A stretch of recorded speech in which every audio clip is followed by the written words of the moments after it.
Yes. Okay, wonderful, thank you. So I will go ahead and then welcome our audiences, most likely at homes or at your homes or in your offices. Thank you for joining us for this evening, our talk with the visual artist Ann Hamilton. My name is Lily Woodruff and I'm an associate professor of contemporary art history at Michigan State University. It is a great pleasure to welcome Hamilton to speak with us this evening as our speaker for the MSU College of Arts and Letters signature lecture series, especially after the talk that she was slated to give for us last spring had to be postponed due to COVID. Before introducing her a bit more at length, though, I will pass the screen over to the Dean of the College of Arts and Letters, Dr. Chris Long, who will say a few words about the signature series. Thank you very much, Lily. It's a pleasure to be here. Good evening, everyone. And I want to begin by thanking our students, faculty, friends, and alumni for joining us for the 2021 Signature Lecture Series presented by the College of Arts and Letters here at Michigan State University. Support for this series comes from our generous sponsors, including the Community Engagement Fund for the College of Arts and Letters and the Frank A. Teggy Endowment Fund. For more than 28 years, their generosity has enabled our faculty, students, and the wider community within and beyond Michigan State University to engage and interact with the leading artists and scholars of our time. For more than a year, our spirits have been tested by our separation from one another and our inability to participate in some of our most vital common pursuits. Like so many, we've been struck by the lengths that people have gone to continue to engage with the arts, even over digital platforms that we all recognize are not quite the same. And with that in mind, we are honored to have Ann Hamilton join us for a dialogue this evening. Ann Hamilton is among the most celebrated of American artists whose works of art engage with the things that define us as human beings: language, work, our relationship to other animals, and to embodied forms of knowledge. Ann Hamilton is with us tonight in collaboration with the Department of Art, Art History and Design, Selma and Stanley Hollander Artist, Designer, and Scholar Guest Lecture Series. In particular, I would like to thank Associate Professor of Art History and Visual Culture, Lily Woodruff, for making this event possible. Lily is at work on a volume that considers artistic responses to ecological crises, of which Ann Hamilton's work is a crucial example. And Lily provides us a model of engaged scholarship, and we thank her for sharing with us her approach to contemporary art as critical practice. Thank you very much, Lily, for organizing this. Thanks. Thank you. And thank you, Dean Long. As Dean Long mentioned, also, there are some other people we'd like to thank. Stanley and Selma Hollander, whose endowment has made possible lecture series within the Department of Art, Art History, and Design as well. And I also wanted to extend a special thanks to the chair of our department, Karin Sitzowitz, who has done work in helping to bring Ann Hamilton to the signature series, as well as Jacqueline Sullivan, who is a faculty member in the department, who has also done a great deal of work sort of behind the scenes in order, again, to work out all of the technical glitches as we've been encountering a little bit today, as well as to facilitate the process as a whole. So thank you, Jackie Sullivan. As I mentioned before, it's a real pleasure to have Ann Hamilton joining us this evening. Ann has been a significant artist of international renown since at least the 1980s, when she completed her MFA in sculpture at Yale and began an artistic career that has included over the years photography, fiber arts, sculpture, installation, public participation, and it frequently makes use of text and writing as multisensory experience, as she'll be discussing this evening. She's been the recipient of the National Medal of the Arts, the MacArthur Fellowship, also known as the Genius Grant, an NEA Visual Arts Fellowship, and as well a Guggenheim Memorial Fellowship, among many other awards. She represented the United States in the 1991 Sao Paulo Biennial and the 1999 Venice Biennial. And she's been commissioned for major projects around the world. Currently, she also serves on the faculty of the Ohio State University, where she's a distinguished university professor in the Department of Art. I became acquainted with her work long ago when I was an undergraduate, first through the sort of surreal photographs of people wearing modified objects that cause the effect that the people and the objects have to negotiate something like as I would describe, a meeting point between human and thing. And more recently, I actually had the opportunity to meet with her to discuss a 2014 work called The Common Sense, which places in continuity the ways that human cultures have instrumentalized and narrated non-human animal life to the effect that the industrialization of modern culture has hauntingly brought about what we could consider to be, as scientists argue, a sixth mass extinction. This is a project that I'm currently working on, as Chris Long mentioned earlier. So lamentation is a theme that echoes through Anne's work. But one of the other things that's a striking characteristic of what she's been doing over the decades is sort of pushing for a form of optimism, such that, for example, people can learn to care for the world that we still live in together and that we share with each other, as well as with, again, non-human animals. So this is particularly true, I would say, in her public works that combine large, sometimes massive industrial scales with also the intimacy of the tactile and handheld encounters. This effort to hold historical contradictions together comes through in some of the works that she'll be discussing this evening, as they find forms to represent efforts at interweaving particular and conflicted histories, such as between, for example, the universalizing ambitions of the nation and the interests of groups that reside within and alongside the nation, resolving them perhaps into something like a shared conversation or set of gestures or a shared sensorium. So in recognition of the importance of addressing unresolved historical injustices, the Department of Art History and Design in the College of Arts and Letters would like collectively to acknowledge that Michigan State University occupies the ancestral, traditional, and contemporary lands of the Anishinaabe, Three Fires Confederacy of Ojibwe, Odawa, and Potawatomi peoples. In particular, the university resides on lands ceded in the 1819 Treaty of Saginaw. We recognize, support, and advocate for the sovereignty of Michigan's 12 federally recognized Indian nations, for historic Indigenous communities in Michigan, for Indigenous individuals and communities who live here now, and for those who were forcibly removed from their homelands. By offering this land acknowledgement, we affirm Indigenous sovereignty and will work to hold Michigan State University more accountable to the needs of American Indian and Indigenous peoples. Regarding the event tonight, we'd also like to increase our accessibility by giving you live transcriptions. So those are available if you wish to view the lecture with captions. You can click the button at the bottom of the screen. We recognize that the captions might not be perfect, but we hope that they're helpful to anyone who would like to turn that feature on. The lecture tonight will have three parts. There will be a lecture by Anne, and then that will be followed by a conversation between myself and Anne, as well as a Q&A. And there can be continuity between those latter two parts. One of the effects of the shared virtual environment that's somewhat of a benefit is that at any time during the lecture, if you think of a question for a speaker, you can go ahead and add a question using the Q&A button that's at the bottom of the screen. And then at the end of the lecture, we'll offer a moderated Q&A where we can share your questions with Anne Hamilton. Your cameras in the meanwhile are disabled, as are your mics, so we invite you to sit back and enjoy the lecture. Thank you.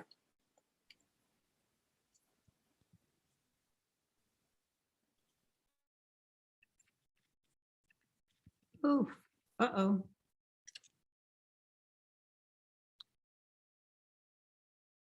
Oh, something just happened. Let's see. Sorry, I just was clicking on the thing and all of a sudden it asked me to make completely new. And do you want to stop share and then try resharing again?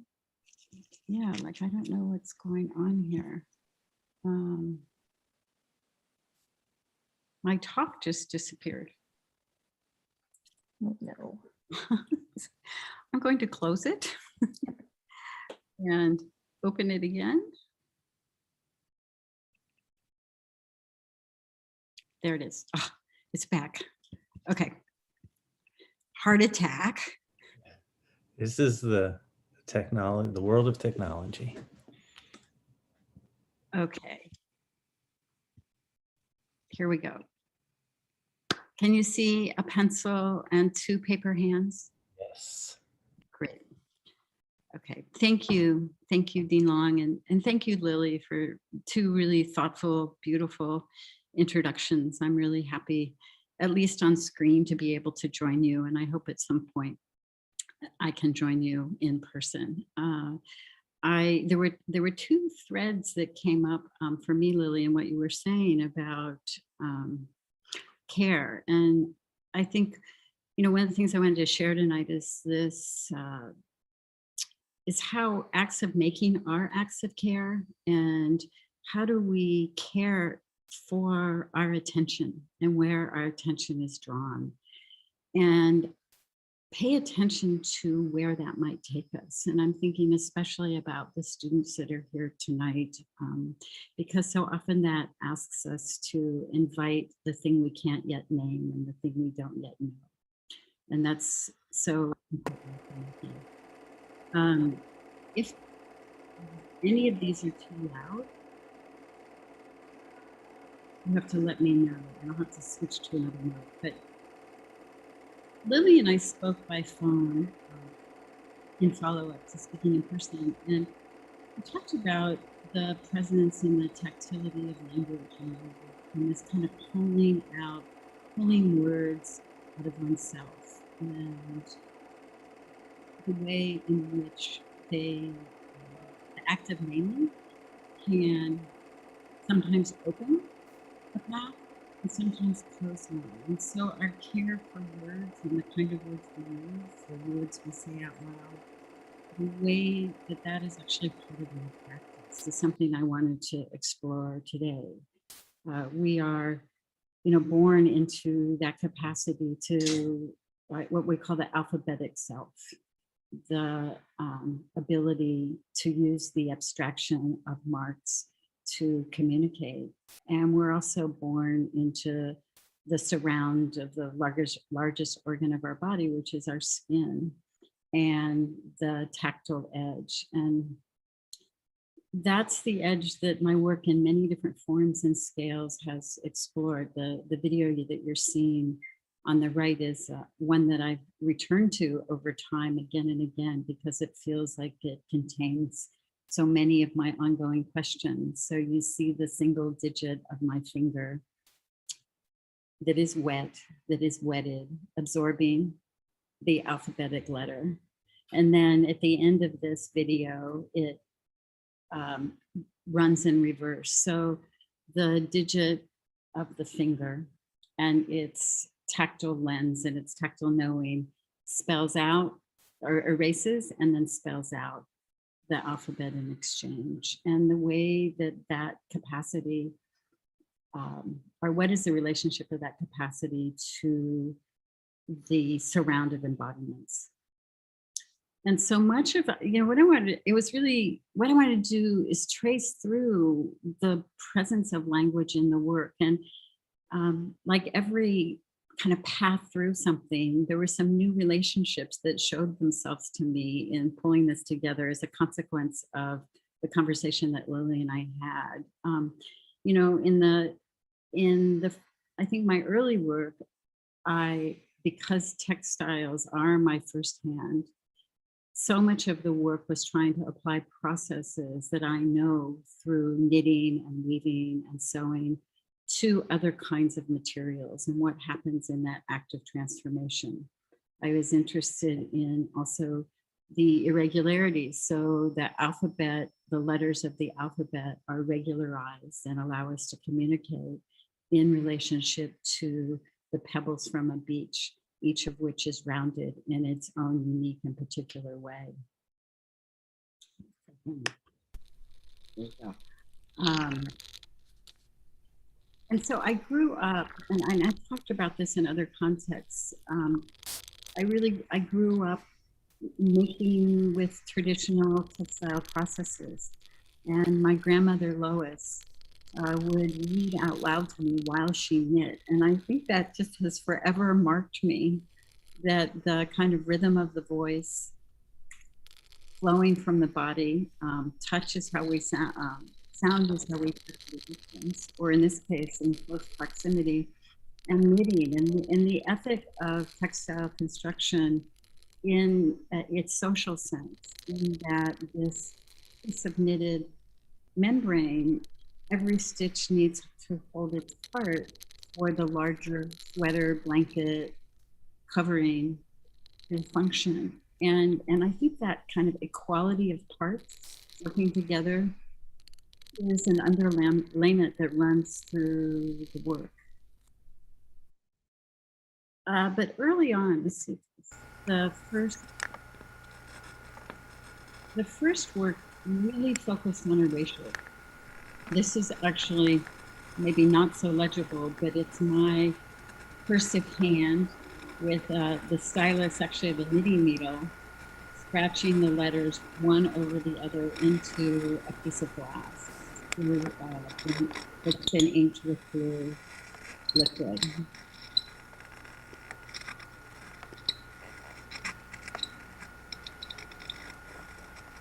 Perhaps a form of drawing. And I think that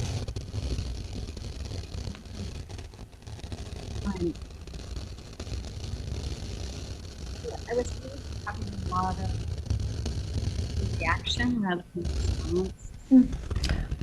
Oh, Anne? Oh, Anne? Yes. Oh, sorry. I just wanted to let you know that I think when the sound is playing on the videos, it's not very easy to hear what you're saying. I don't know if it's possible to maybe mute the video so that we can hear your voice.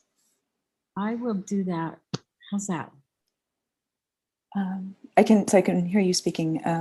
Maybe is it possible to try playing the video so that we can see if the video image will play alongside of your speaking?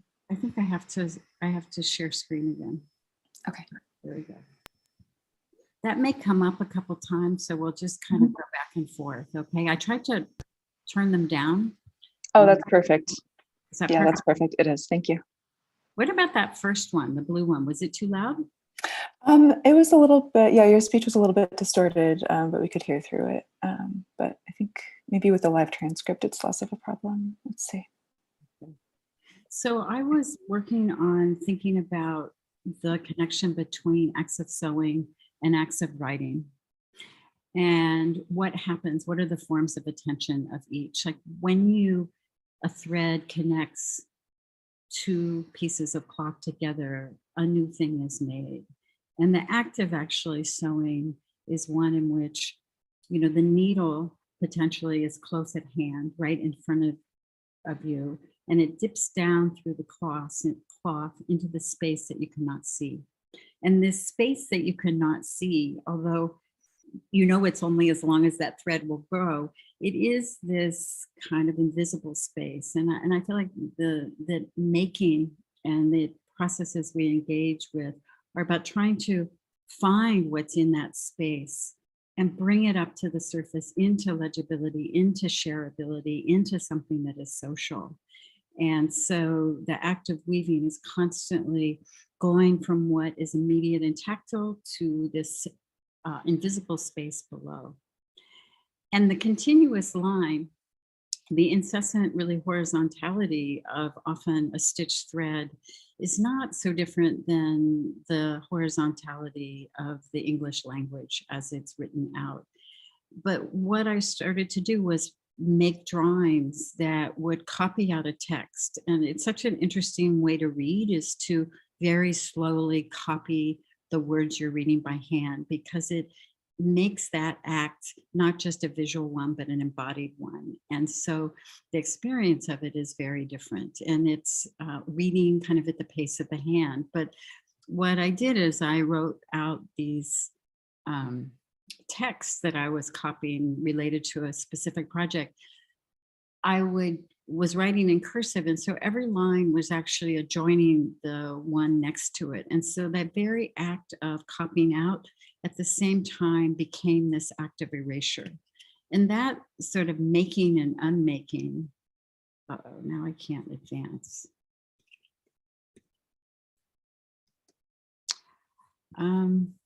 Okay. So now we're at this place where, because I'm in share screen mode with full screen, I can't advance it with my tools. Do you want to take it back out of full screen for a second and see if we can fix that? So we've lost your screen completely. So do you want to try your share screen method again? Thank you everyone in the audience for your patience. We tried. Technology, always unexpected. And so we'll see if I can advance. Okay. Okay, here we're back. And there were a whole series of projects that worked with very specific texts in some cases, and in others not texts that were chosen that were not specific, but the act of reading, or in this case, the act of effacement and erasure, happened live in the context of the installation. And this particular piece, which was made in Charleston, South Carolina, was a piece that was really a response to the history of indigo, the history of that as the first cash crop in America, the fact that all of that was grown by people who were enslaved, and thinking also about the condition of the land to the sea in this ambiguous space between something between those two places. And so the books that I was erasing were actually military publications that describe the legal boundary of that in-between space of land and shore. And the people who were the attendants that did this were using the saliva from their mouth and a pink pearl eraser, and they were erasing the books from the back to the front. So they were, in some senses, in my mind, rebodying them. And then another project that was in New York a number of years later, the same thing. There's a landscape of material. In the last case, it was blue work clothing. And in this one, it is the tail hair of horses, which becomes this kind of oceanic space stretching across the interior of this second floor gallery at the Dia Foundation. And it was sculpted in such a way that it wasn't a level floor. You were, I think your awareness was thrown back into your feet.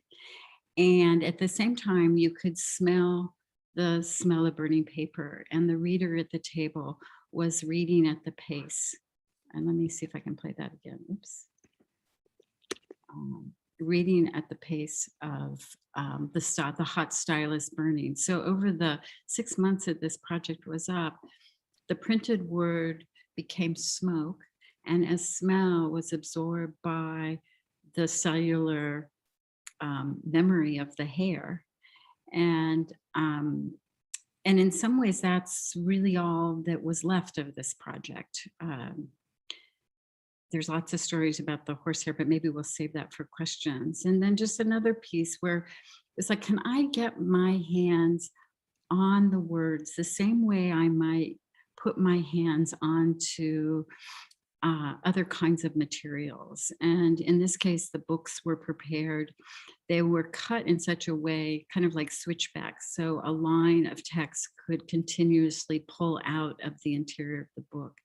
And there's a transformation from the two-dimensional page, bodied by the hand winding it into a three-dimensional object. But this kind of erasure, this relationship between making and unmaking, what we know through the words and what we don't know. I think I really started to rethink that with a project that was in Venice in '99. And I worked with these 2 volumes of Charles Resnikoff, a poet who was writing in the 30s based on court records at the turn of the century. It's a United States recessive, and it is geographically organized based on his research in these court documents documenting property and racial violence. And they're just searing, amazingly visceral poems that the words on the page and their meaning, for me, they just totally hit my stomach. And And I was reading those at the time that I was responding to this architecture in Venice, which is the American Pavilion, and the pediment and the classical history, the evocation really of the roots of American democracy in the emblems and structures of this architecture. And thinking about, well, how do you begin to address the story that is actually not told here? And the kind of haunting that we're only more and more and more aware of in our contemporary moment, of the stories that are untold in terms of a democracy that is founded in the enslavement of people and an economy. So there was what I did though was leave those 2 volumes at the entrance or threshold to the building, but inside it was leaking. It was leaking this really kind of toxic colored, highly chromed, fuchsia colored powder. It's not the color of blood. It's a much more high chroma than that. And we opened the skylights, and the spaces, the 4 galleries, were really left empty, except for the falling and accumulation of this powder over walls that were covered in braille and are from selections from these 2 books. So you could reach your hand through the powder, and you could affirm that reach with your hand, but you still couldn't touch what was there in terms of the meaning of the language. And I was thinking a lot about, the way in which we are haunted and continue to be haunted in this culture by our history. The powder also leaked in many ways all over Venice. And that had its own life. People started to actually write and draw on it and to mark it in their own way. And maybe Lily, when we have our conversation, we can talk about the audio part of this. But that book was incredibly important to me. And yet, in some ways I didn't share it. I made it available, but it wasn't available to experience. And that really turned my thinking towards, how do you invite people in? How do you make a place for people to occupy civic space together? What is the nature of civic space? And that condition of drawing together across our many, many differences in geographies.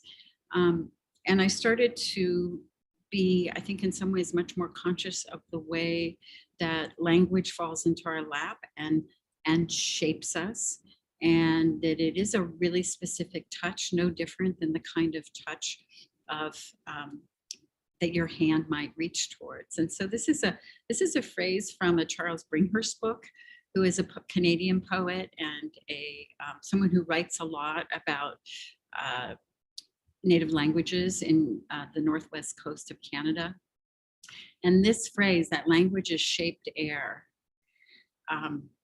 really just struck home. And I started to try to find a way in the process to think about what is that influence of words, phrases that actually drop into your lap like gifts, but often completely out of context. And this project that was at the Guggenheim did just that. It took texts from multiple languages and sources, high and low, and it chopped them up, and they were reconstituted as these kind of book blocks that functioned in a circulatory system inside the rotunda of the Guggenheim, so that the silence of the book is knocked to the ground by the sound of the bell. And I think I have some video here. This show.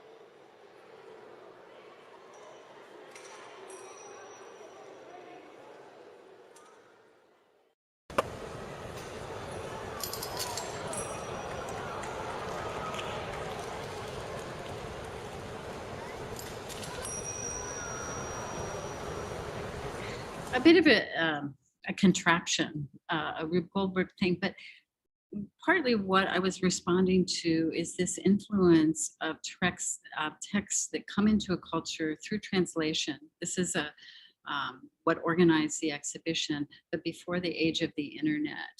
And so as this piece unfurled, some of these began to fall apart and leave these fragments.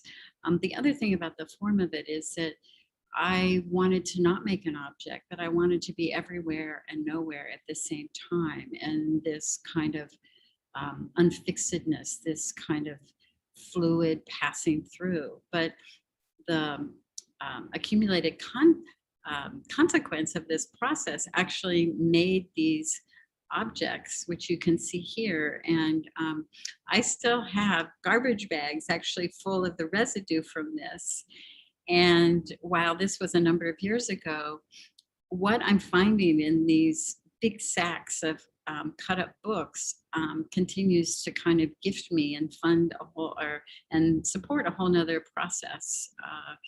And that process is one that's really about, I think, what I started with, this kind of cultivation of attention. So my first hand is cloth. My second hand is learning to read and write. And it's been something during COVID, although pre-COVID, but especially during COVID, to have a very small, intimate process. And I can spend hours lifting fragments from these, this trash bag, really, and finding something that I can recognize and is a form of touch. And it's how incredibly satisfying it is as an artist to find a process that actually engenders that. I think, can you read this? A sound. So is there some felt sense between the quality of the paper taken from old books and the quality of cloth and its texture and the printing of those words? And it's that conjunction of all three of those that makes these small works, but it's in some ways no different than working on a very large scale. So I have to admit that I've sort of made my way through many Zoom faculty meetings, quietly sorting through little pieces of text, because I do believe in some ways that I listen better when my hands are busy and saving out the bits. So I wanted to then talk about, well, like, how can you share that form of attention? How can you invite someone? How can a project invite someone in? Not to experience a particular thing, a particular narrative, but in some ways into their own body and their own associational self. And this project that was at the Armory in New York City allowed me to really bring forward this question of the civic. And how does a project function to, in some senses, become like a public park and invite people in? And like all my work, it really responds to the conditions of the architecture and where this armory sits, which is right in the middle of New York City off of Lexington Avenue and Park.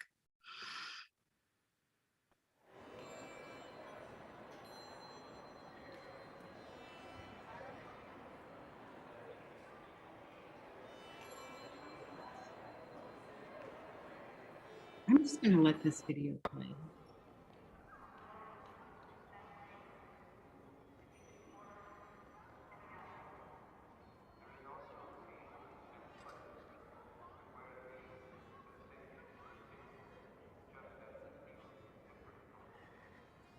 Can you hear me if I talk over this? It seems to be fine. I think it's fine. Yeah. Okay. I'll let you know if it gets distorted. Okay, thank you. So what you see here is really using the structure of the architecture, which is almost 70 or 80 feet overhead. Steel trusses. And swings are suspended from those. But each swing has a line that stretches off of it and across the space through pulleys to tether to this giant cloth and then to extend on across the space to the swing on the other side. And so what happens is that when the movement of the cloth is a consequence of the collective motion of everyone in the space on these swings that are large enough for 2 or 3 people to use together, or one, as you see here. And this kind of raising and lowering of the cloth is not attached to the architecture. It is attached only to, these kind of puppet-like lines. And in the swinging, you're connected to someone further than the reach of your voice or the reach of your hand. And yet you can feel your bodies in concert as you raise and lower. First, you can see the person, and then the cloth rolls, and you can't see them. And this was in the winter of 2012-13. And it was a time when I was thinking, I want to refuse an assembly. How are we bound together, and how does a project like this allow us to be alone together in this space? And it was big enough, really, the volume was so huge too, and so it was allowing me to really explore that question and make a project for which, well, you can see here it's becoming very crowded towards the end of the installation. And there'd be a place for everyone to be without determining that. And people ended up spending a lot of time underneath in the center, which is the joint between the two sides.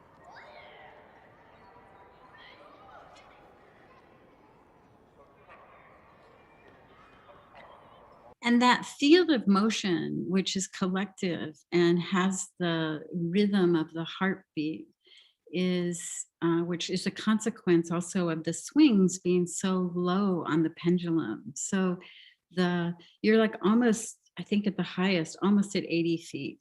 Maybe I'm wrong, maybe it's 70, but it means that it's a little bit more like being on a magic carpet, perhaps. It's very horizontal rather than that loop up and down that we all remember perhaps from the playground.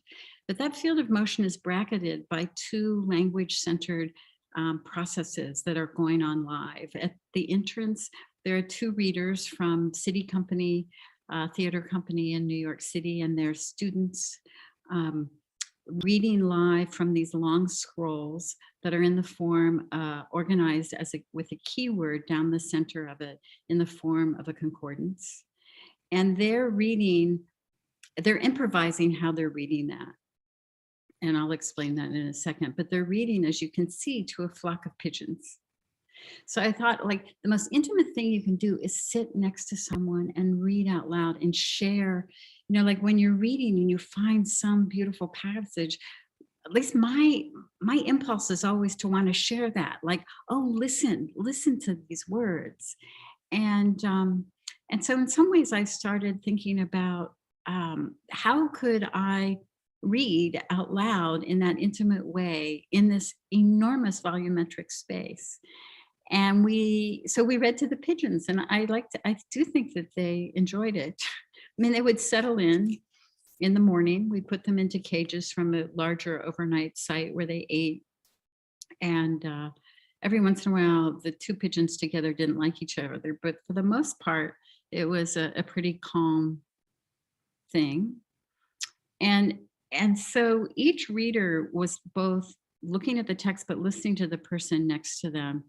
And like a supplementary weft in weaving, which is the line that is held by the structure but floats free and then reconnects, I asked the readers to read across that line in whatever way they wanted. So they weren't reading it verbatim, but reading became an act of composition. And we recorded all of these, and they also were broadcast into low watt radio as a low watt radio transmission with receivers that circulated by hand. And I'll show you some pictures. And we started out with this book of Aristotle's, The History of Animals, and also the book De Anima, where he talks about the fact that all species, what is common to all species is a sense of touch. And then we made our way through Darwin and Emerson and James. And I was composing the spine, and then we were printing out at night these long scrolls from those words and the occurrence of those words in these American texts. And I ended with a book, 2 books of good friends whose writing has been incredibly important to me. One, Lewis Hyde, whose book, The Gift, Imagination, and the Erotic Life of Property, really has made me think a lot about how art circulates and how that what does it mean to have it circulate in the spirit of a gift economy, if not a literal gift economy. And Susan Stewart, this is one of her books, Poetry and the Fate of the Senses, that talks about the way, it's a very close read of poetry, talking about the way in which the structure, the words make present a literal felt sense. I would recommend this book to everyone, but those were, what you see is the paper bag, which is the receiver, people carrying it around. So they're being read to live, but at a distance. And at the other end, there was a single writer, and there were, I think, 4 writers every day during the open hours. And they were writing on airmail, stationery, thin paper, and they were writing to the qualities of the space. And I asked them to say, like, dear light, or dear air, or dear sound. And they cannot actually see what's going on in the field behind them, except through that overhead mirror, which you see, which was also connected by pulleys and cogs to move in response up and down to the motion of the swings and the cloth as well.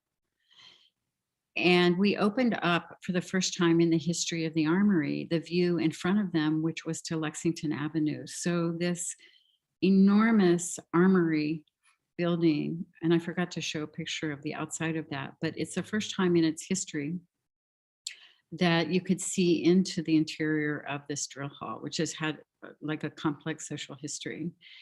And in some ways, that's what survived this piece, is that the Army's decided to incorporate that into their renovations of the building. I still have these letters. I don't know where to send them. And the other residue, if I can talk over this, is the records that were recorded every evening. Every night there was a vocalist to serenade the pigeons, who were carried to the center of the space and released, and would fly free up to the loft where their food and water for the night was. And as they were singing, we were recording it on an old acetate record. So it was literally cutting the sound into the material. And the fine spider web thread that came off the needle, cutting the sound, is the other material artifact I have of the pigeons. I thought this video had the pigeons flying, but I think they've already flown here.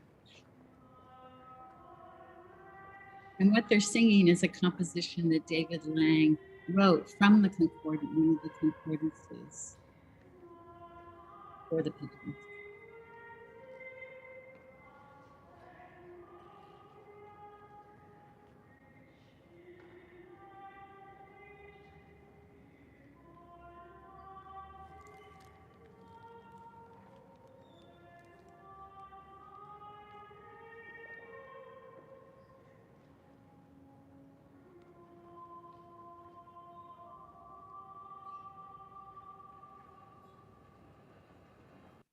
Nothing touches us really like sound, and sound is music. It's how we touch at a distance. But I'm always trying to put things into people's hands. And what you saw in that last frame was a newspaper that we made. And that newspaper was something that was given away at the entrance. You saw it at the beginning of the video. And in it were short pieces by friends, Natalie Shapiro, poet, and Harry Reese and myself, and then the curator, that didn't explain the piece in any way, but it took aspects of the piece and made associational mini essays, like regarding reading, regarding air, regarding pigeon navigation. And so what I wanted to do with the newspaper was invite people into thinking about what they're experiencing, but not in any way that would create a kind of narrative for it. And I've continued to make newspapers for the different projects. And as a consequence of that process, I've been, it's a long way from all those burned books and erasure, really working towards writing in the work and thinking about what form and structure that takes. So the book that changed my life, how are we doing for time here? 6 minutes, uh-oh. Okay, so the book that changed my life is this concordance that organizes all of the words in Darwin's book, The Expression of Emotions in Humans and Animals, into this graphic format. So you see the organizing keyword down the center, and then the horizontal line is the line from the text. So this non-narrative sequence becomes the form of reading that you were hearing in the Armory. This is from that actual book. I've had it checked out from the library for 10 years, I think. And I've used that structure in different ways. In this case, there was a project at the Pulitzer Foundation, and one aspect of that was to take a spine of words that describe what was going on in the interior of the piece and cross it with RSS feeds of the news that particular day, and this intersection of a particular present and a particular space with the outside. And I'm just going to go through these really quickly.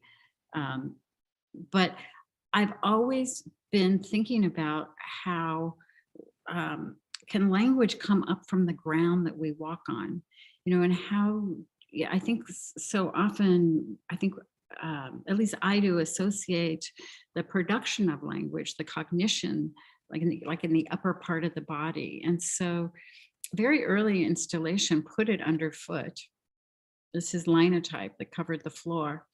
And then that led later to some of the public work that I've been doing where it's underfoot. And what really interests me about this form is that it may be structured by a concordance and a certain set of texts, but all that structure does is allow someone else to compose their own thread as they actually walk across it. Or in this case, it's a reading room in the library where I teach. Read on top of it. And I'm just going to kind of show you this quickly because I know we wanted to get to some conversation, but you can see here the spine, and you can see that it's really where your attention goes to what words that end up stitching your own path of composition through it. And then the piece that Lily was referring to is the one where the last piece really had to do with ways of telling history. And this one is made for the World Trade Center in Manhattan. It's the #1 red line. And it's a subway stop that was closed for almost 20 years after 9/11. And I took phrases from the preamble to the Declaration of Independence, which we grow up in a kind of choral memory of. And those become the structuring, they structure the walls along either northbound and southbound platform of the subway. And the horizontal words come from the Universal Declaration of Human Rights and the amazing, which was overseen, authored, and the signing of it by the amazing Eleanor Roosevelt.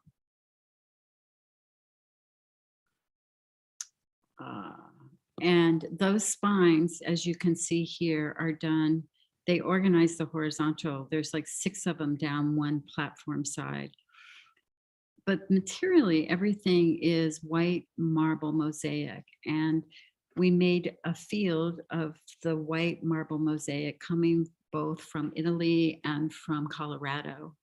So national and international, just as the documents are also national and international, and placing that in this site, which is the entrance to, it is not part of the 9/11 memorial, but for many, it's the threshold gateway that you pass on your way up into the memorial. And, you know, I thought a lot about the relationship of personal memory to a memorial, a cultural memorial. The what I wanted to acknowledge in this site is something collective and international, and that I could bring that to this site through this project.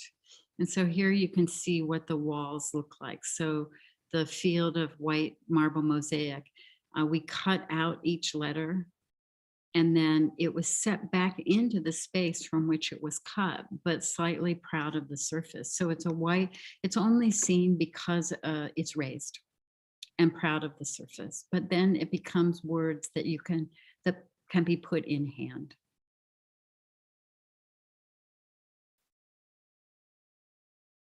And I love that this is just there.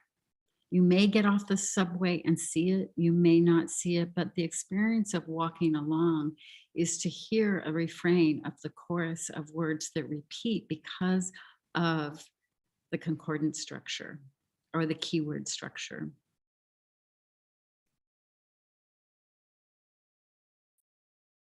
And, you know, it's not a legal document, the Universal Declaration of Human Rights, but it's an aspirational one. And as I was working on this, I started the project when Obama was still president. And then the next president was elected.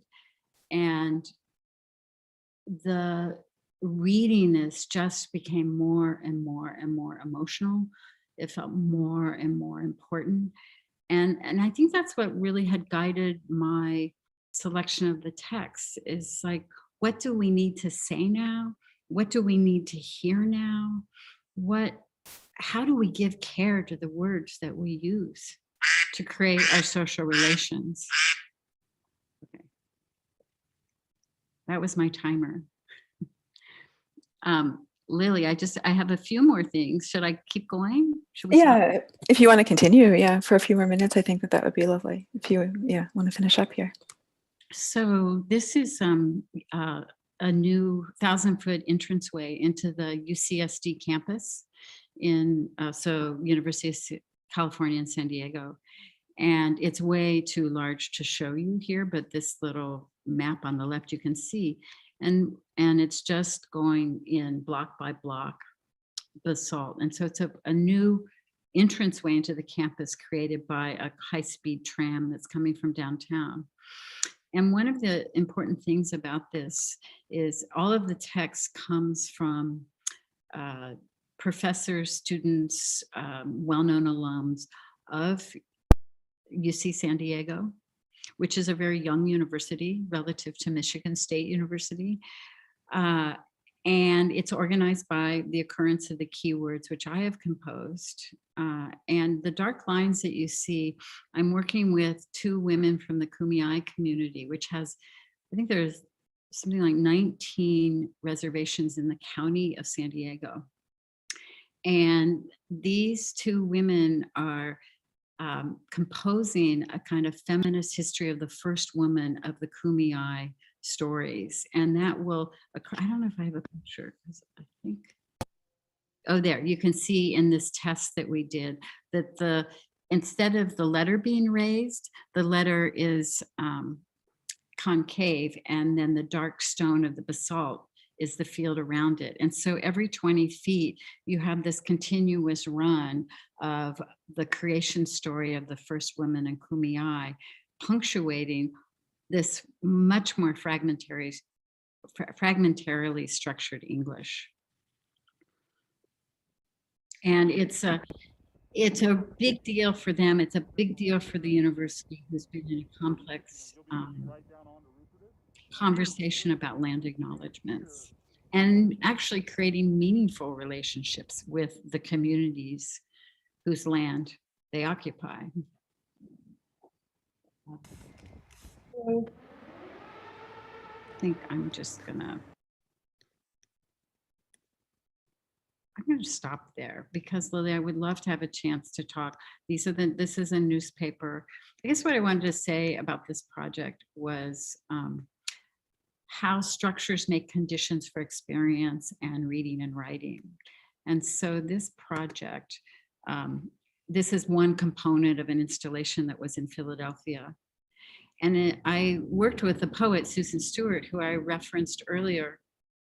And I asked her, like, how would it influence her writing if she was writing in a continuous line?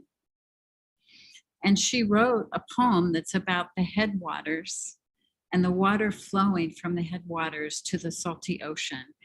And she wrote the poem in such a way that it could read in both directions. So it had a forward reading and a backwards reading. And that became a video where one word followed the other. But this is what the poem looks like.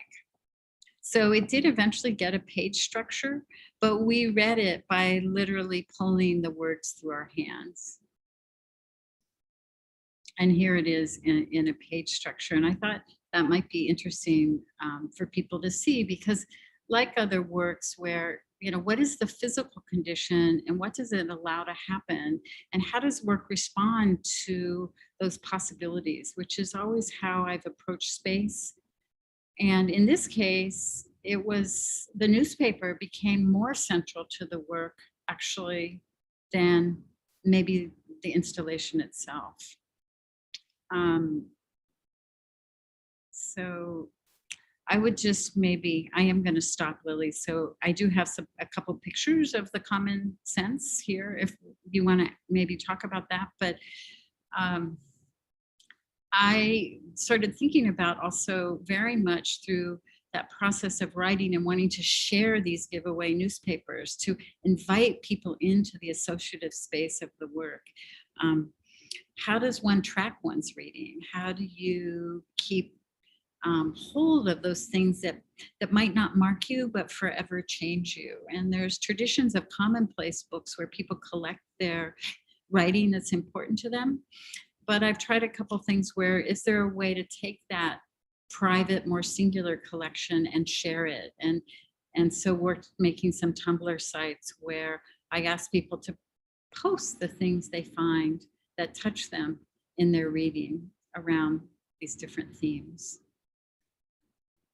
So let's see. I'm going to stop share and really thank you for your attention. We almost got to the end. And I will stop share and come back and hopefully there. See you. So thank you. Thank you. Thank you so much.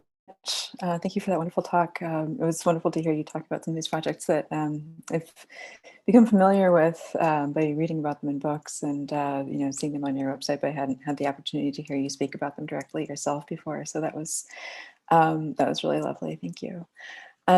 So we have a couple questions, and I have some questions myself for you. One of the things that I wanted to note from your work, and I see that Divya has posted an interesting lengthy question here that I'd like to come back to in a moment, but if I may just begin, I think, with a question that I'd like to ask. It has to do with your work Chorus, which is the title of the work from the World Trade Center, which I don't know if you mentioned the title of the work, but I forgot. yeah, but I think it's, you know, it's a wonderful title, and it ties so nicely also to the other works that you presented, such as The Offend of the Thread, or with the Common Sense, there's also a component to it that involves singing. And you mentioned, you know, the use of voice and the way that, you know, sound is a way of touching people from a distance. And then one of the things that I was interested in with regard to this work Chorus, again, the one at the World Trade Center, where you have the texts from the Declaration of Independence and the Universal Declaration of Human Rights, weaving together along to create these concordance axes that repeat the word everyone, for example.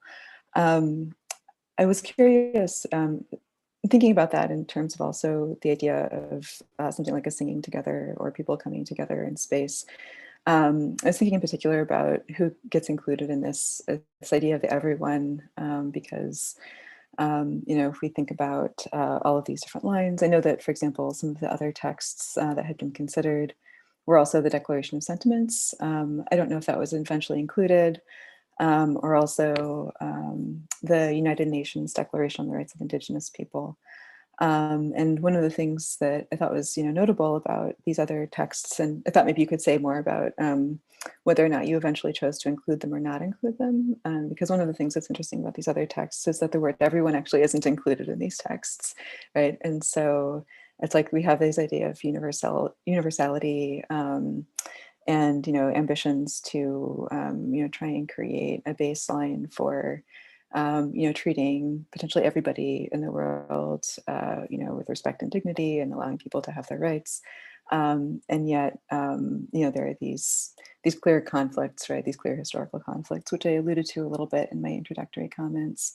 So it's like there's this ambition to create a peaceful sort of world that might include something like a universal culture, obviously with limitations. But then I was thinking about that in relationship to the form of the concordance, and how the concordance also provides an opportunity to link across these horizontal spans of text at these points where there can be like these anchors, and almost sort of like you were talking about, for example, a thread that weaves through a textile. Through the warp and the weft, you'll have these lines of continuity that string those horizontal bands together. And I was thinking about it also in terms of quilting, because, with the quilting, it's like you have the needle that punches through multiple layers of cloth and unites them at these various points. The everyone being maybe like one of these points that's like a needle puncturing through the surface of these multiple lines that otherwise might sort of run in parallel, but not otherwise intersect. And the way that, those lines could be considered to be sort of like a harmony, right? These various lines of text that are harmonizing together. So I was curious about, I guess, the ways that you were thinking about trying to create something like a monument to, the kinds of ambitions that we haven't yet achieved. Whether or not we can actually, consider them as reasonable ambitions for the future, something maybe that we have to continue striving for. How something like the chorus or the concordance as a form might create sort of like an opportunity for unity. And then I was thinking also, if I can just add sort of, I guess, one more layer onto the question. I was thinking about this in relationship to the form of the monument, in relation to today when we've had, there's been so much, just criticism of monuments, of the ambition of the monument, of these white supremacist monuments in particular that have been, torn down within the last, 9 months. But, going back even further, there's been plenty of, iconoclasm against white supremacy over the course of the last several years and decades. But I was curious, how you might think about the role of the monument and what might, I think, be considered sort of like a neoclassical style, and in particular, and the role that the style, such as a neoclassical style, plays in in the role of government. Yeah, coming back to with the Jeffersonian style architecture from Moulin, from the Venice Biennial, or the sort of neoclassical use of the mosaic with this, this Trajan font, right, for example. So anyway, that's sort of like a host of things that I was curious if you could speak to, either with regard to chorus or across the various projects that you've been working on for the last couple of decades. Well, that there's a lot of thickness in that, Lily. So let me see how I do, and you can pull me back. You can pull me back in. Okay. I first just wanted to comment about the title chorus and this kind of coordination of voices. And I became very interested in shape note singing because it wasn't about blending. It's a structure of singing that isn't necessarily about harmonizing, but everyone kind of having their own shape. It was a way to read music that was very popular you know, in early American history. And I've been thinking a lot about, I think that like, I want to be part of a chorus. I want to be part of a swarm, you know, like there was a point when I did some scuba diving and I was like, you know, I want to be in the flock. I want to be in the school of fish. Like, what is it about losing oneself within the larger? And on the other hand, this simultaneous and opposite desire to like be alone. Right? Like we all have that in different degrees. And so when I chose the word chorus, I was thinking in my mind anyway, in part about the relationship between the knitted, like the chorus is the oral vision of the knitted cloth. Hmm. And that there's a real structural connection. But of course, it's the one that's silently sounded in that case as you walk across in front of the tactile surface at the subway.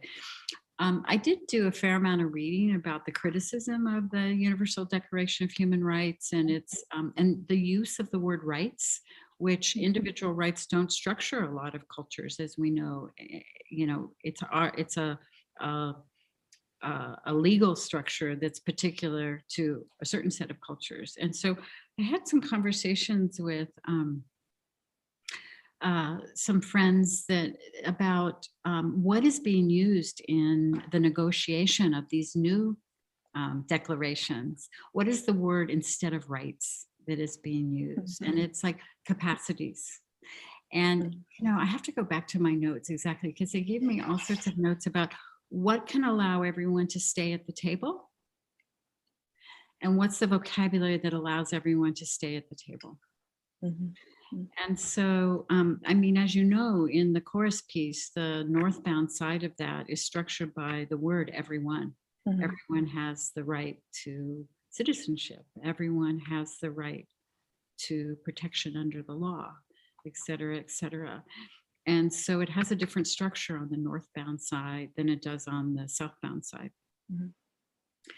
And I didn't in the end use those two other, the Declaration of Sentiments or of Indigenous Rights. I wanted to put something that was historical in terms of its signatures in a different way. Okay. It influenced, I started with them, you know, and it influenced me. It was also really interesting to see how long it takes to write these things. How many generations of people to find concordance, right? To agree on the words. And it, you know, it gave me this fantasy, like I want somebody to make a film. Maybe someone in this audience is going to make this film that is working with the people who do simultaneous translation at the UN. Like what is going on in the sense that you have all these people trying to communicate from different cultural contexts and with different languages. And how do we use words that carry also how we feel as well as what we're saying? And anyway, and also just neurologically, what is going on as you put one language, you know, next to the other in your brain so that you can do that thing. But that's maybe a side point. You know, I think in terms of memorial, I mean, I think you used the word in your introduction, the lamentation. And I do think, I think the work, all my work sort of has that, you know, it has maybe even the maybe exuberance of the Armory project. It has a kind of quiet, a kind of like interiority about how do we allow ourselves to feel the things we actually know. And you know, I think the thing about the monuments, it's so complex because different generations, it's like you have to understand the history that actually made so many of those monuments. And you know, I was very influenced. Is it the James Wood book on the history of Holocaust memorials? And in that book, he talks, I've heard him speak a couple of times, he talks about, you know, how different generations have need for different kinds of monuments and memorials. And so right now we're at this enormous moment where we need some really different vocabulary, and we need a horizontal one. We don't, and I think, that's what's going on. So Mhm. I don't know. Did I touch all parts of your question there? Yeah, I think it did. Yeah, thank you so much. Can I ask another question from somebody in the audience here? So this is a question from Divya Victor, who is an English professor here at the university. And she writes, I'm intrigued by the opposition or juxtaposition between erasure of codex, such as with burning, and the flood of horsehair, the installation space. And she's talking about the installation Tropos at Dia. So this apposition used to evoke the transatlantic slave trade. Thinking about Hamilton's interest in expropriation indigo and indenture or enslaved labor, how does that intersect with the importing of non-native species into North America, horse in particular, as vehicles initially of colonial exploitation and unequal exchange? Also then, how do their bodily materials evoke these histories or comment upon them as they absorb the scent and smoke of burned records? And I think, can you see actually, Anne, are you able to see the question yourself? If you wanted to, it's a bit long, so. It's a long question. It's a dense question. It is, yeah. Let me see. And are you able to see it in the Q&A? If you click on Q&A at the bottom, do you have access to that button? Oh, yes. Okay. Well, I would like to just sit down and have a drink with you about this. Let's see. I'm not quite sure. Just like, I really want to read this carefully. You can see I don't have my glasses on. Let's see. I mean, I'm going to respond maybe kind of generally initially about this kind of, I don't know, contradiction or tension in my work that I feel very unresolved about, which is its material excess and its using of these materials relative to this other kind of very, dare I say, kind of minimal, like just the book and the smoke is actually, the smoke is actually the piece. And it's the agent of transformation. And you can't, like when you're in the project idea, you couldn't not smell it. So you couldn't be outside of it. And so it insists that you come into relationship with those materials, with that circumstance, and with, as you bringing up, the social histories that they carry with them. So we only have the tail hair of horses because they are slaughtered. They also hold, like, maybe it's important just to note the title of that piece, Tropos, comes from Tropisms by Natalie Sarraute. And I'm thinking about, she talks about how she, in this particular book, writing at the edge of the interior, like how you prepare yourself for language to exit your body, but before the words are kind of formed. And could she work with words to evoke that space? And obviously, there's also the biological association of a plant growing towards light.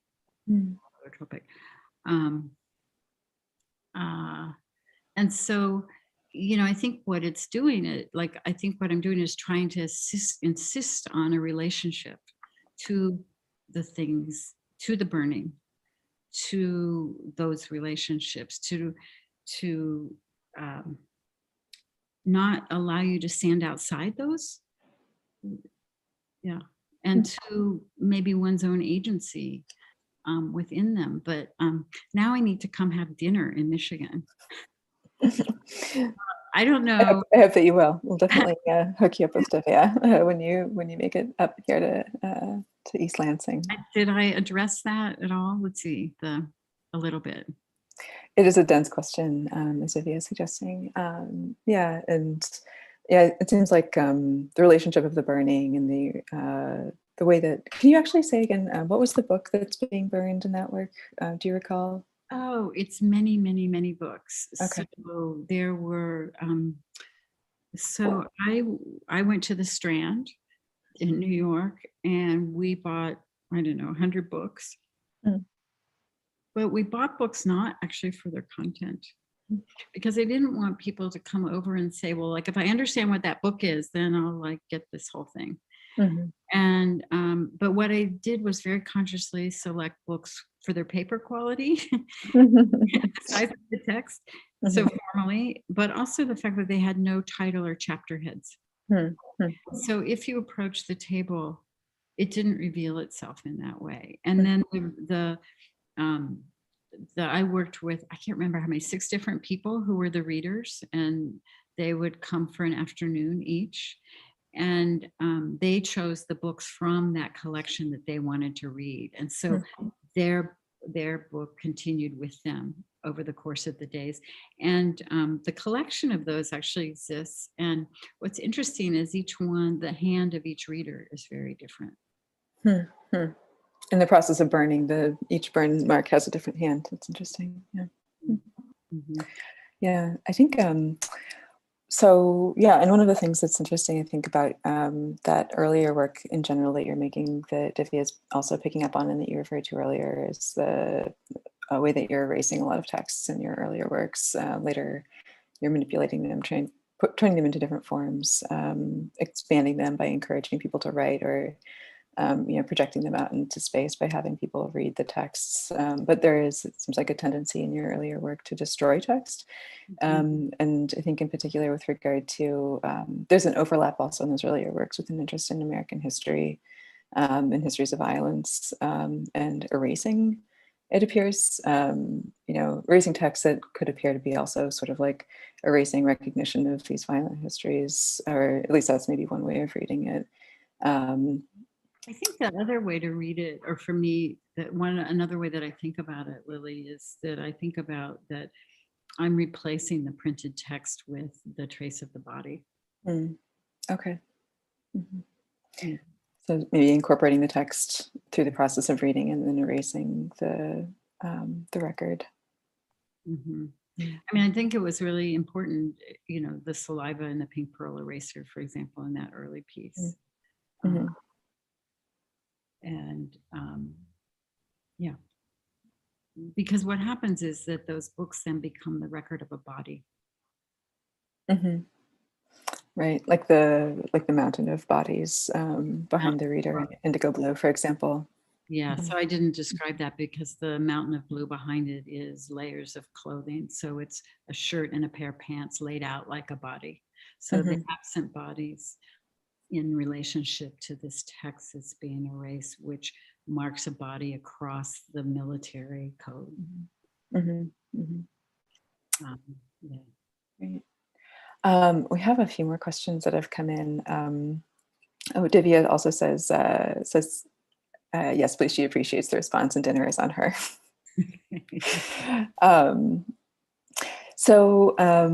We also have a couple of questions. How much time do we have left? Actually, I think that officially we're supposed to have lots of time. 6:30, but we do have a few more questions here. If we can pose them, if we do have a chance. The next question is from Karen Zitzwitz, and she says, "I'm struck by how your work in space both captures and makes possible the enjoyable sensation of being alone together. We've lost the ability to casually inhabit space among other people during the pandemic. We may be together, but not casually, not in a relaxed way. I'd be interested to hear you talk about how this quality of the present might make you think about those past works." Differently. Yeah. Well, they couldn't happen. That's just the thing, the understanding that the work is temporary and it's social and it's in its time. And it's like the condition of their possibility is something we don't have right now. So, it's like, how do we find other forms of attention? And, I didn't get to it, but maybe, can I just share screen for a second? Should we I just want to show you like, maybe Oh, here, Lily, this, I think I sent you these. Can you see those? Yes. Mhm. Yeah, and just show you, like, so one thing I'm thinking about, like, well, how do you connect across distance is like the US mail.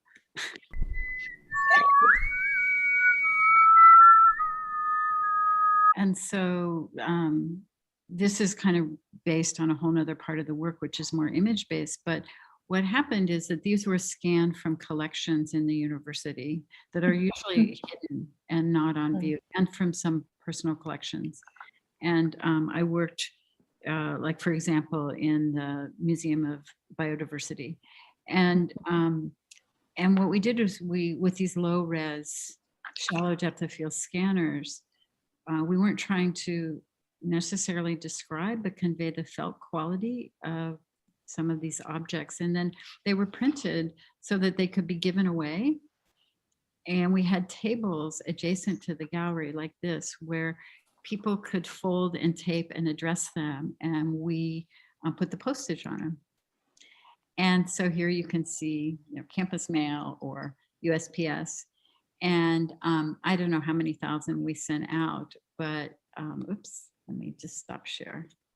I've been thinking about a lot about circulation, and that, a letter is still a hand carried thing. It's precarious right now, but it's a hand carried thing. And yet maybe that hand has become too invisible to us. And so I'm thinking about how that image travels, like from my here to your there. And I have all sorts of images that people have sent me, like it's on the refrigerator, it's like above their desk. And I love that amplification, of like something traveling, and it is like touch literally traveling across the distance. So the screen has allowed so much. It allows me to be there and not be there. But there are things that we can't know except by standing and feeling them. And, so I think I'm looking for forms where there's some felt quality that is still held. Mm-hmm. Great. Wonderful. Dean Long has his hand up. Would you like to ask a question, sir? I appreciate it. Thank you so much for this conversation. There's so many elements that I would love to talk further about. And I know a number of people are lamenting that they can't have dinner with you afterwards. So at some point we have to make that possible. I wanted to ask you to think a little bit about the relationships, the porous boundary between humans, the human animal, and other animals, and particularly in relation to your armory project. As a scholar of Aristotle, I was very moved by your reference to the history of animals and the De Anima, where these issues are quite poignant for Aristotle, and particularly your reference to the notion of language as shaped air, and the question of the distinction between sound and voice. And so for Aristotle, birds had a special place in this world because of the fact that they could articulate in a way by making the sounds they make voiced to some degree through their tongue and through their larynx, and so the physicality of that. So, and then the pigeons struck me as quite remarkable in this whole context. So I would love to just have you talk a little bit about the think about it as a porous boundary between the human and non-human animals, and especially as it relates to voice and sound. Yeah, I mean, I think one consequence of this year for so many of us is that we're really listening to the birds, right? We're really looking at the trees. We are really allowing ourselves to pay attention to them in a way that maybe, our busyness has been less inviting of that. I think, just even the fact that we now don't say people and animals, we say human and non-human, is a real shift in vocabulary. And the project I didn't get a chance to talk about, which Lily has been we had long conversation about the common sense. I was thinking about a lot about, our inability to see what's being lost. And this is not so much about the voice sound question, but the form of that was that all these scans of mostly birds. And I think it's partly because, yes, birds have voice, and they also are the species without weight, that we're the species with weight, right? We cannot fly, much as we've tried. And or only, through technological extension can we be carried aloft. And this tremendous loss of attention, and this tremendous, that our imagination is grown, by our relationship to the non-human companions that we have. And I think, like all of us, being concerned, like, how do we feel what's being lost? Because when it's gone, you can't see it. And in this relationship, this is straying from your question, but this relationship between information and experience. So like I can, have all this data, and I can have all these statistics, and I can intellectually know maybe about this loss. Like Elizabeth Colbert's book, The Sixth Extinction, is such an important one, and her ongoing science writing. She has a new book out. But we're motivated to act because we feel it, whether that's, the video on the news, or the kind of relationship to the bird in your backyard, whatever. And so, I think for me, I have faith that if we can find forms for feeling where we are, maybe we will also then act on it. Now, I'm a Midwesterner, I'm a born optimist, but there's much that works against that right now.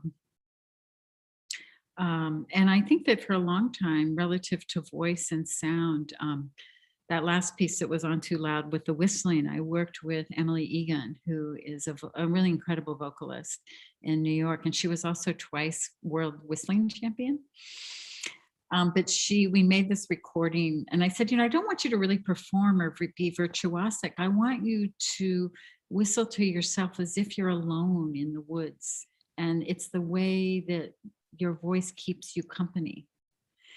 And I think that how that sound of her voice calling functioned in that piece was to slow you down, to be able to pay attention to what you were looking at. And it was really crucial. You couldn't separate it, from the image. So anyway, long meandering response.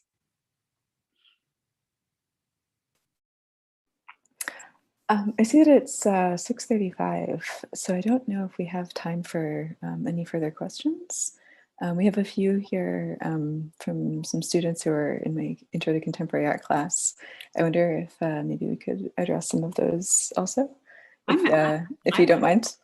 I'm happy. Okay. The has been fed, and Wonderful. stay on if you have time. Yeah. Great. Okay. So Jack Waldron asks, "What about sewing? Is such a mysterious process, and how does it make you feel when you sew? If you've ever sewn." Oh, Which yeah. we assume that you've done a lot of sewing. Yeah, I've done a lot. And I think it's, my first hand is a thread hand, is a needle and thread. So it's a little bit what I was describing in the beginning about this kind of over, the space that's intimate, and the space that's maybe the imaginative space that's there but far away. I think the same thing, this might stray from your question, happens when you read, like when you read silently, which is mostly how we read in this culture. You are in the immediacy of your environment, whatever that is, the dog, the phone, the whatever's around you. But at the same time, you're completely absorbed in the world of the book. And we can hold those simultaneities in our attention in a way that I think is really very interesting. So I can be completely immersed in that world, and yet I can hold this world around me. And I think that has something to do with sewing. It's like, I think sewing is also like, it depends on if you're trying to construct something or if you're just paying attention to the act itself. And I think so much of my work is trying to pay attention to the act itself. Yeah, creating that sense of presence amidst the vastness. It's also this issue of scale that comes up so frequently in your work. Yeah, like the oceanic, the gigantic, and the intimate and the near at hand. Yeah, the industrial and the handmade also. Nora Lincoln also asks, she says, your works and installations often combine sound with physical objects and spaces. I'm interested in the visual and written text/language as well as the visual aspects of these works. Do you see these components as interchangeable, or do they work best when in direct relation to each other? So yeah, the visual components, the verbal and the visual aspects of the works. So are the visual and the verbal components interchangeable? They have, I don't think they're interchangeable. They're tuned because of their relationship. It's like in their relationship, and it's the form of each that is actually the content, not necessarily what the words are saying or what the image is, but how they come into relation. So like, let's see, for example, I don't know if this is a good example or not. Maybe Lily, you can help me with the common sense, but so like that last piece with the whistling, with the paper, which comes really from the common sense images of the birds. I spent so much time thinking about the exact proportion and the weight of that paper, and a lot of time seeking out a paper that would feel a certain way, that would be like, that have a relationship to the sound of the whistling. Now, this is probably not something anyone said, oh, like the paper does this, but so think about the fact that the sound is on records. They're physical things. There are 3 of them. They're all the same record, but they're playing out of sync. So they become a chorus from the singular. And oh, I had a little insight and I just lost it. Let me see if I can get it back.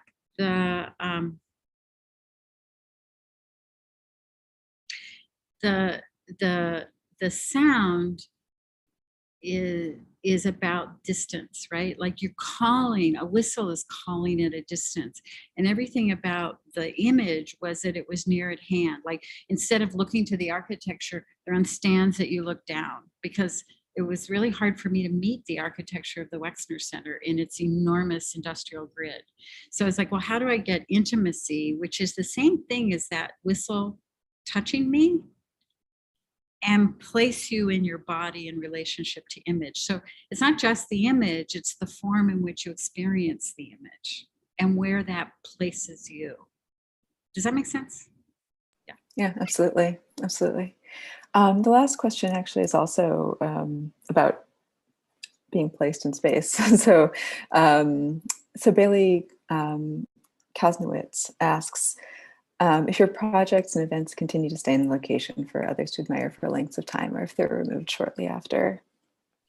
So it's a question of ephemeral versus, the longevity of an exhibition. So, so I would say almost all the early work, I have bits and pieces, but it's mostly recycled. So it's for a duration. And then when that duration is over, some things have survived, but a lot is, it's just stuff. And, and my unfortunate material, like accretions. Now, increasingly, and it's an interesting turn in my work,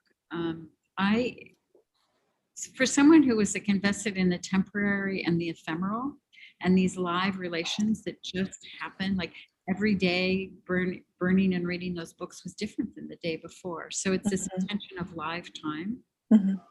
Every day in the armory was a different like atmosphere, and being and experiencing that, which is something people in the theater, experience all the time.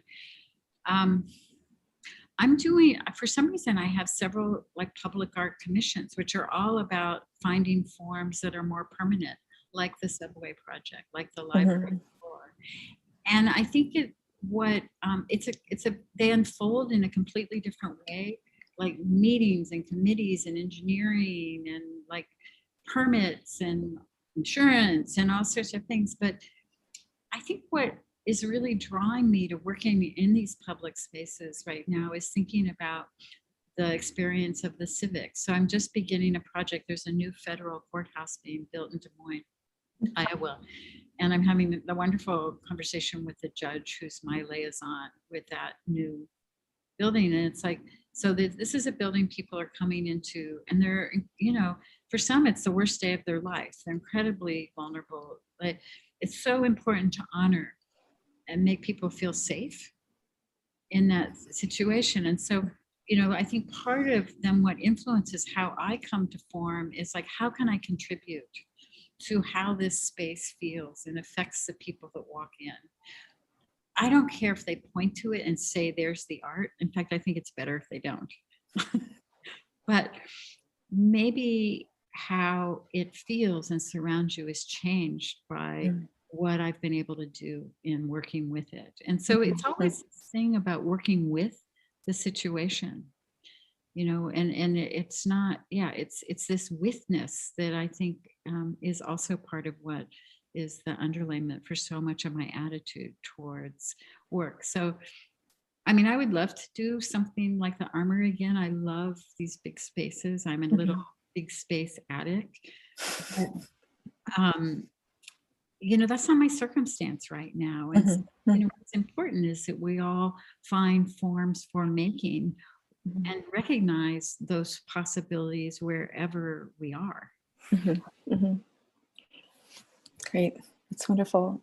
There's one more comment that came in. It's not so much a question, but if we can maybe end with it, I think it would be a nice place to end. It's from an anonymous attendee who says, this isn't really a question, but I really love the messages behind the art you create. When you said you were trying to figure out how to make a feeling visual, it might make people act. I really resonated with that. I'm an art student, but I also study zoology because I constantly ask myself that question, what can I do to make people act? There is such a beautiful dichotomy between art and science that can really change society. And I'm still trying to figure out how I can utilize both that will have an effect like your art does. What you do is so amazing and inspiring. I hope in the future that my art can make a similar impact. Thank you. Oh, that's really, really beautiful. So the current provost here at Ohio State, where I teach, said in a conversation at one point, he said, he's an entomologist, and he said, we need each other. So he said, I can help do the science, but I can't tell the story. We need the arts to tell the story, which then weight towards feeling and action and agency. And I'm just beginning another project with biologists at mostly integrative biologists in Oregon State University. And my mind is just getting blown by the fungal bacterial world and how it connects everything. And so stay in there, because you will change the world with your marriage of these forms of practice and knowledge. Wonderful. I would agree with that completely. A good message for artists, for the arts. Wonderful. Okay. Well, I think we should probably end there. It's a great note to end on. And I wanted to just thank you again, Anne, for joining us tonight and telling us about your work. I think it's probably been an inspiration for many of us, for all of us. So thank you. I hope that you have a nice rest of your evening, a great weekend, and I look forward to continuing to talk in the future. Great. Thank you, everyone, for your Thank you. Thank you. Everyone have a nice night.